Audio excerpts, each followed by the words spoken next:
the biggest issue you have right now is mostly getting out of your hometown. 99% chance that's the biggest issue you have. Yeah, Right? you'll never be successful living in your mum's basement or your parents' attic or your, brother's room, sharing a room.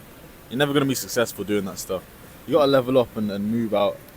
I genuinely think that your income tripled. Has quadrupled since I moved out. Quadrupled. Now, a lot of people say, look, move out your hometown, but most people just don't know how to do that.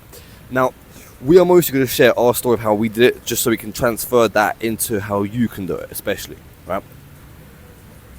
Honestly, it is the most important. Like, genuinely, because thinking about it, when I was in my dad's house and my mum's house, I was making a bit of cash. I was making stuff work, but moving out into my boy's couch, I was sleeping homeless on my boy's couch, or I guess not really homeless. I was living there, and as that put my back against the wall completely. Right, I had no other choice but to make it.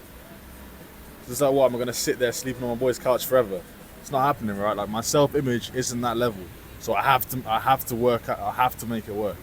Literally. And you thing is, you guys already know, like, staying at your parents' house with your parents giving you their opinions.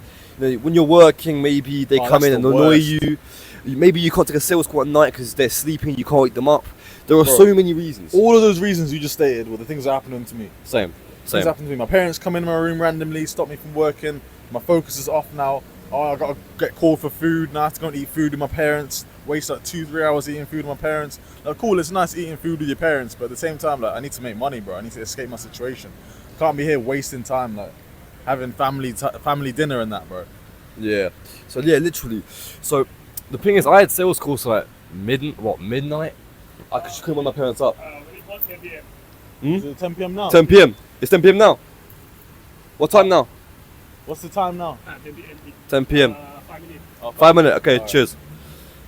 We've got 5 minutes. Come. Yeah, that's blessed, bro. That's blessed, bro. So, pretty much, I had sales calls till about midnight, and I had to speak a bit lower, and in the end, I made my energy lower, and I got less sales. It's just that easy. Yeah. Yeah, like, especially the things with the belief systems, right? Like, I'll be in my room grinding all the time. Then my stepmom in the other room, whenever I go into the other room, she'd be asking me, like, how much money did you make? Or what did you do today? Or how much, you get me? Like, trying to almost inflict doubt into my mind, like, oh, I didn't actually get to the result I was saying I was going to get to, right? Even though in my mind I knew, okay, it takes time. It takes time, it takes work, it takes hard work and effort. But in my parents' mind, it doesn't seem that way. They just see me in my room, right? They don't know what I'm doing. So whenever I'm outside of my room, they're asking me questions like, aren't you going to get a job? Aren't you going to do? I had to get a job because I literally had to get a job because they forced me to get a job. It's a good thing because it made me work even harder to get out of my job. But That is facts, bro. My dad would come in and say, like, how much money did you make today? And the thing is, he doesn't understand it's momentum. You need momentum to actually make money. yeah, So bro. I answered like $20. I made a $200 sale, and like $20. Get a fucking job, mate. You make that per hour, and yeah, that's just my whole entire relationship, and it just fucked me over completely. Now I left my parents' house. Actually, if you guys know my story, I left with $500. I came to Thailand with $500. And that's everything I had to my name, and I was making about $800 a month. $800, but not pounds, a month. And since then, I've literally, I don't know, 5x. I'm at around 5k now, around 5k per month, and literally just not being in my parents' house. So Yeah, I went from first month I made $400, like first proper month in sales, $400. Next month made like 2.5k. Moved to Thailand, started making 7k a month, 8k a month, 7k a month, 8k consistently. Just from moving out of my parents' house and making it work. Because I'm now in the situation where if I don't make money, I'm dead. Like I'm literally homeless outside in Thailand with no visa, fucked, right? So like you have to make it work. And it's always the back against the wall situations where you start making it work. Like never in my life have I been in a situation where my back's not against the wall and I've made significant growth. literally, I mean, the word risk is almost just the word growth, because the more risk you Yeah, take, bro. the more it'll help you grow. Now, literally every single huge risk I've taken in my life, huge risk, not some little, I started a business kind of risk, like an actual risk, like moving to halfway across the world, that you're quitting a sales position that was all your income.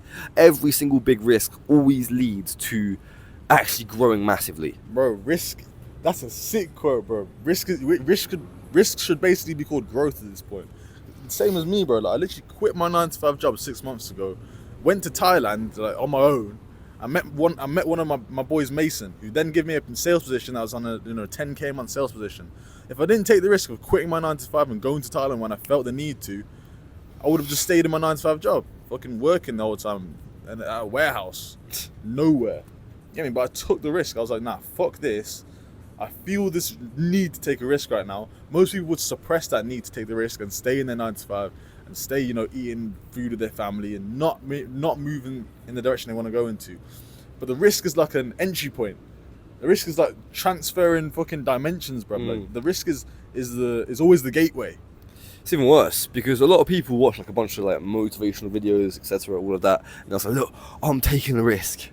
And the thing with the problem with that is that you're not. And when you're not, it just means you're like, you're taking a risk. You're starting a business, cool, whatever. The thing is, you're gonna have this like goal, like how'd you call that? What? You want to keep the switching business model. What's it called, bro? Shiny gold syndrome? I don't know. Shiny object syndrome. Shiny object syndrome. You're going to keep getting that over and over again because you never took a risk. You never need to make it work. It's okay if it fails, and that's why you're not making it, because it's okay if it fails. That's it. When you take those risks, when you invest in yourself into a high ticket mentorship program, now you're forced to make it work. You're in the situation and you can't move back now because you just wasted all that cash, or you put yourself forward into the path you want to go down. Now, sorry. Keep talking. Yeah, and if you don't take that path, if you don't decide to take that risk, you're gonna stay like Alex said, right, in the shiny object syndrome, where you don't have to make it work because you're not too invested into something, and you're just never gonna make it work, bro. Now, the thing is, you have to literally go between risk and kind of like investment, right? Because a lot of people think investment is risk. A lot of the time it's not. A lot of the time it is, right? So let me actually give you some actionable steps, unlike most people that will. There's literally about 2-3 things you can do that will actually change your life, right? Number one is put every single penny you have into a mentorship or a coaching. I keep giving this advice to my friends. All of it. They're like, what? How does that make sense? Because they've got this like fucking dead mind, right? Go completely broke for mentorship. Genuinely. Yeah, literally. Either that, or do what we did. Well, actually, we did both, to be fair. We did both. Or just literally just take a huge risk, go to a different country with all the money you have, and just see what you can make work. If you got 10K, figure out what the best mentorship program is for the specific thing you want to do and just spend your 10K on that stuff. Just spend it all. Get mentored by the best of the best and just skyrocket. If you got 2K, spend all of that money because it will come back to you tenfold. God will see that you've invested into yourself and he'll be like, yo, that person's clearly taking steps in the direction he wants to go in. I'm going to back him every step of the way. 100%. And it comes down to energy. The whole thing comes down to energy. Now, for example, I gave this example to one of my friends about a month ago. And it was like, look, he basically was doing sales. And he couldn't sell a 2K program. He couldn't do it. I think he did it once out of like 50, right? And literally, I told him, look, have you actually ever invested 2K into yourself? He said, no. How much did you invest? Oh, 500. So why do you think everyone invests 500 into you? Because the thing is, energy is such a real thing. If you invest 10K into yourself, you can now sell 10K at a 10K price point. Because you've done it. You give that energy, look, I did it, why can't you do it? You little bitch. Yeah, right? I've noticed it, right? I've spent around 7.8K on mentorship. Like if I add it up properly, I've probably spent around 7.8K worth of mentorships, and I can sell 7.8K deals. Like my highest deal, 9.8K is my highest deal, but 7.8K is what I average usually. Okay, I can sell 7.8K deals like it's nothing. And I speak to people, and I now have this like feeling. I have this like not sympathy, but I can almost relate to them, right? I'm like, yo, I've been in your position before. I understand how it feels to spend this much money on a mentorship. But every time I've done it, I've seen 10x results. So, it's not going to be different for you. So it's a different mindset, it's a different energy, like you're saying. 100%. I'm on the same level as selling somebody 7.8K because I've done it myself, multiple occasions. 100%. You just need to. You can't sell something that high if you've never done it yourself. You can't. Because the thing is, to sell, people don't understand to make money, you need to be the kind of person that can make the money. There's no, you're some little skinny bitch and you can make loads of money and you can put it out of thin air. That doesn't exist. You need to be the kind of person that can do it. You need to be confident, you need to be able to actually invest into yourself, you need to take your own risks, you need to do all of these things. And you have to improve on your communication skills as well. Like a lot of you are lacking in communication skills, and you're not going to have to get sales positions, you're not going to have to speak to people, you're not going to have to network with people. Communication is the key to networking. It's the key to expanding your network and expanding your your net worth as well. Yeah. If you're able to speak to people in a competent fashion, people will listen to you more, and you'll open more doors.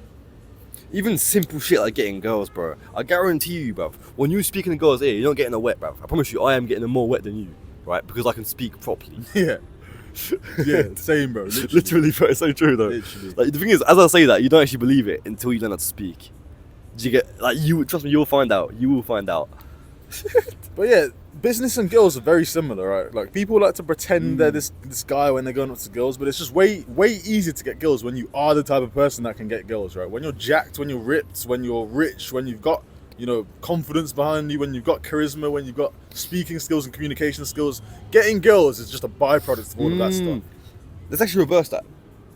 Do you notice the guys that can get a lot of girls, usually the guys who have the most potential to make a good business? Yeah. Do you notice that? Yeah, bro. So it works both ways. If you can do one skill, you can do the other. Because essentially, business is just talking to people. That's what it is. The thing is, this is why this like kind of like locked in kind of whatever you call it, a trend, let's say, doesn't work. Because business is talking to people. Because you need to talk to other people to take their money. You need to. Because if you talk to air, so into your laptop in your room, that just won't. The laptop doesn't have the money to give you. You get what I'm saying? You need to talk to people. Right? So the better you are at speaking and convincing people and being good at persuading people and all these different skills and being the kind of person that you need to be, the more money you make. Yeah. Yeah, business is literally just taking money off other people. Exactly. It's not even making money, as Tate says, it's just taking money. Yeah. That's all it is. Alright. But yeah. Alright, boys. We gotta go now. We gotta go from the pool. Kicked out of the pool area. Kicked out of the pool area. Yeah. We're gonna go play some Come on, pool bro. now.